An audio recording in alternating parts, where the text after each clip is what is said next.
In a fine tradition of me traveling the world giving other people's presentations, here I am again. I'm presenting Gert During's work, his global IPv6 routing table analysis. So none of this is my work, and I happily take your comments back to him, and I answer them when I can. So, and also, the slides have been modified from his original version, as you'll see in some of the later slides, and when the headers get a little more interesting. And I'm sure that just wanted to make to let you know that that's my doing and not his, because it's kind of not keeping to the the theme of the original slides. So we're going to talk about what the global IPv6 routing table is, some numbers, some pictures, some recommendations, and his original slides, so that you can compare them with these, are available at that URL. And these, another version of these will be available on the NANOG site, but I doubt if the quotes-laden version will be available. So what's the global v6 routing table? It's what you get when you connect to the internet with BGP 4++. And people are actually doing that. Actually, how many people in this room are doing v6? Ooh, more than last time. Cool. It's a mixture of different kinds of address space, 6-bone address space, and the regional internet registry address space like ARIN, RIPE, APNIC, LACNIC. There's actually a new regional registry. There's some ASs that still announce only 6-bone space, but as you'll see later, the 6-bone is starting to decommission itself, so some of that will transition. The network infrastructure differs from region to region, and the peering agreements are somewhat loose, not like they are with v4. So transit's usually free, which creates some really interesting instabilities. And lots of ASNs don't filter anything, and that's unfortunate. And there's still a lot of tunnels. There's a lot of problems with tunnels. Actually, one of Kay's diagrams of the tunnels would probably be pretty cool.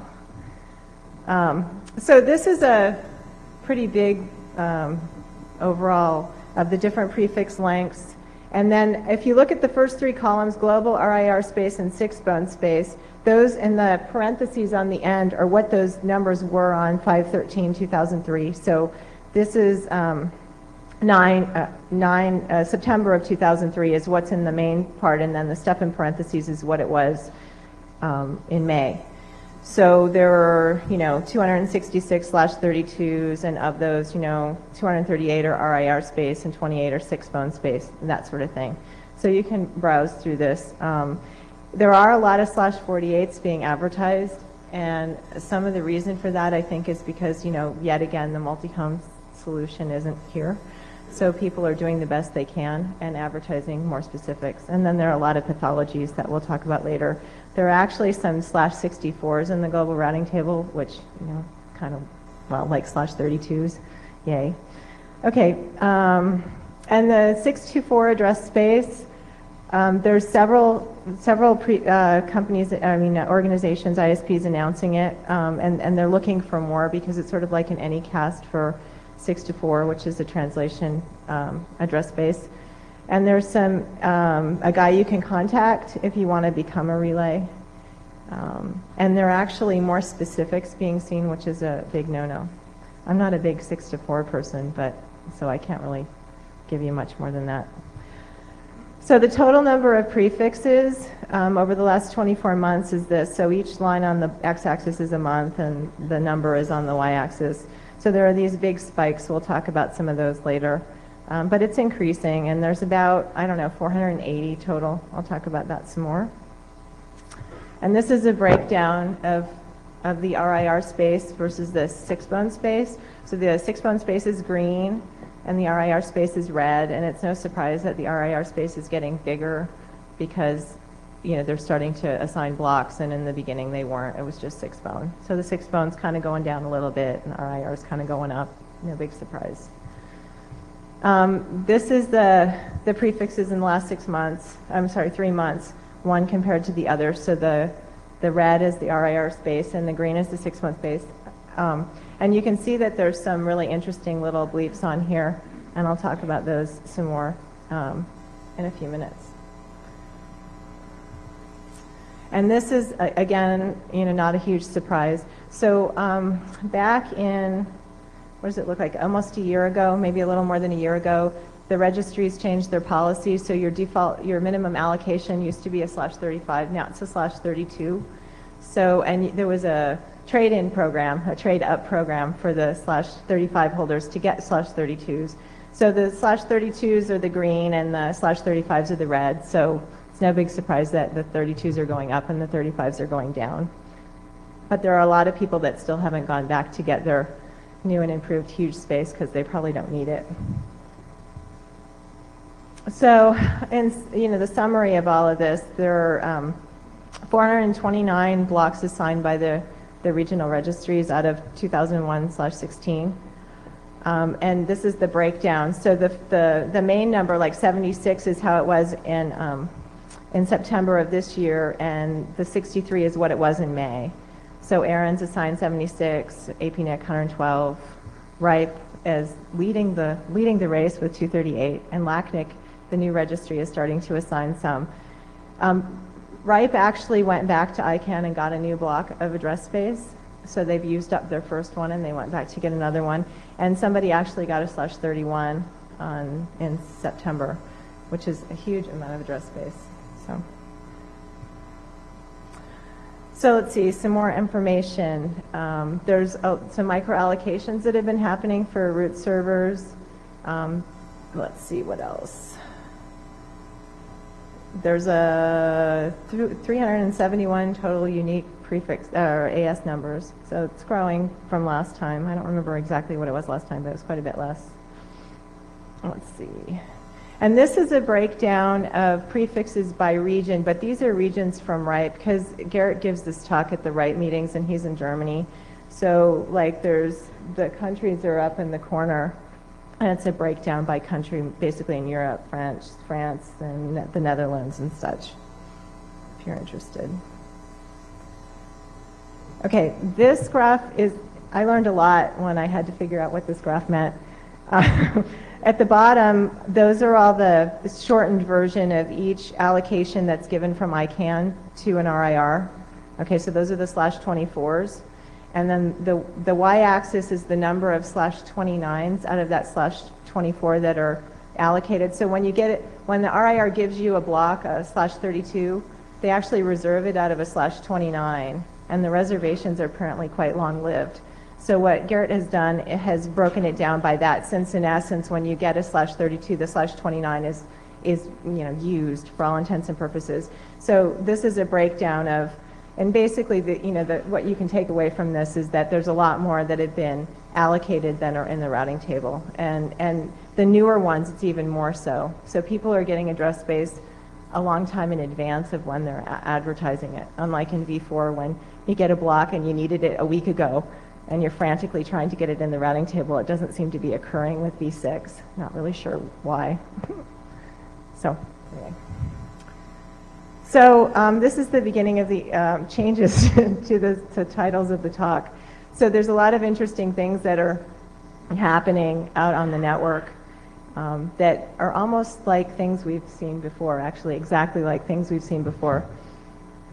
So again, we have the It's All Mine incident where an AS decided that they were going to advertise everything as /32s and various things, and they're not, Garrett's not really sure how they did this, because if they were like redistributing it a couple of times from one protocol into another, they would still only be re-advertising routes that actually existed in the routing table, but there are routes that were never seen before or since this incident, and he's not really sure how they did that. But that was one of the big spiky things in the graph. Let's see. Oh, and the other really interesting thing about this is there were two uniquely independent autonomous systems using AS1654, which of course we know is not a useful thing to do, and we're not really sure why they were doing that either. This one is a bug, and it's a withdrawal bug. And what happens is there are these paths that stay around in the routing table for weeks until somebody resets a session. So they'll just kind of hang out there even though the route's gone away. It's not the count to infinity bug. He's done quite a bit of work on this. It's actually a different bug. This is my very favorite one. These are actually like really long paths that the route goes away and the paths grow and grow and grow, and then they all of a sudden go away all by themselves. And what people do is there's not a lot of peering policies like we have now. So as an ISP, I'll peer with a whole bunch of people, and then I'll just redistribute everything that I hear to everyone else. So, usually if you're a transit provider, or not a transit provider, you don't re-announce all your peers' routes to all your other peers. But in V6 land right now, that's what everybody's doing. And so you get into these situations where it takes a while for all the redistributions from all the other networks to go away. It's pretty cool. This one is is a filtering thing. I guess nobody's reading the headers on these because they're actually kind of funny. Just didn't know how to do those ACLs, so we're gonna, advertise a whole bunch of more specifics because, the route map just didn't work as we intended. Maybe we need one of those tools from earlier. So, and let's see, this one is something we've all seen a million times before, private ASs getting advertised just because they should, and I guess people are getting better at cleaning it up, but it's still not going away. So let's see. So what's new? What's the news? Like I said, the 6-bone is going away, which is, it was a great experiment and a lot of work's been done.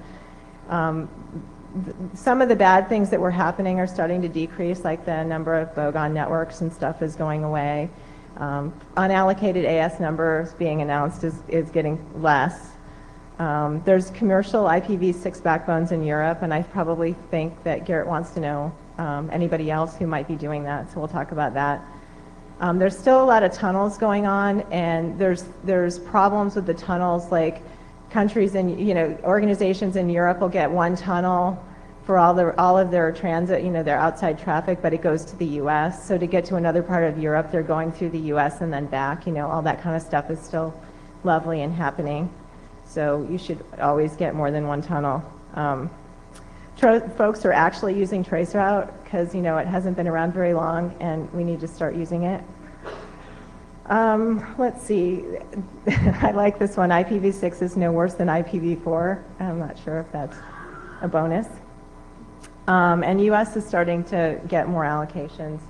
Before it was moving along slower. So what needs to be done?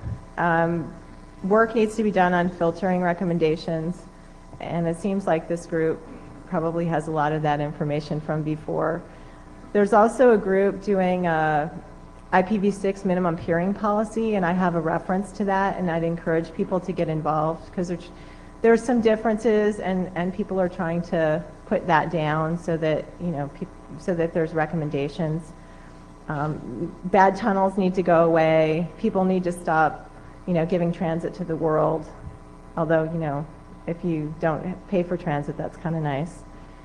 Bug your ISP to offer IPv6. So all you ISPs, use traceroute, get rid of non-useful tunnels, that kind of stuff. So the MIP, I was talking about the minimum peering policy project recommendations. Like I said, don't peer over bad tunnels, use prefix filters, filter private ASNs. All that stuff we do in V4 needs to happen in V6. You should only give transit if the person you're giving transit to wants it. And don't, like I said, don't take transit from too many peers.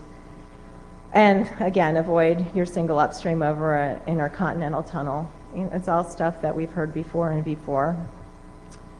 And these are the references, and again, I'd like to stress the MIP one because they're looking for folks to participate, and it seems to me that at some point we're going to be really fired up about V6 here, and being involved in the policy making is a really good thing.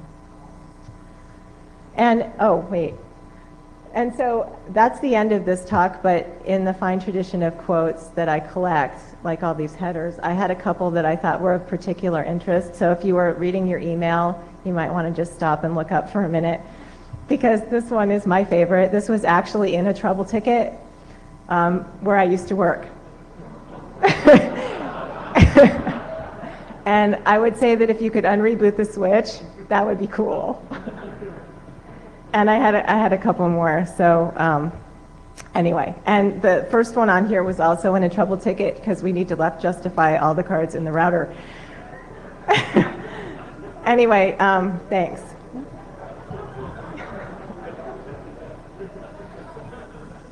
And the last one was actually a Randy Bush quote. I like that. I left off part of it because I didn't want to offend anyone. So, are there any questions?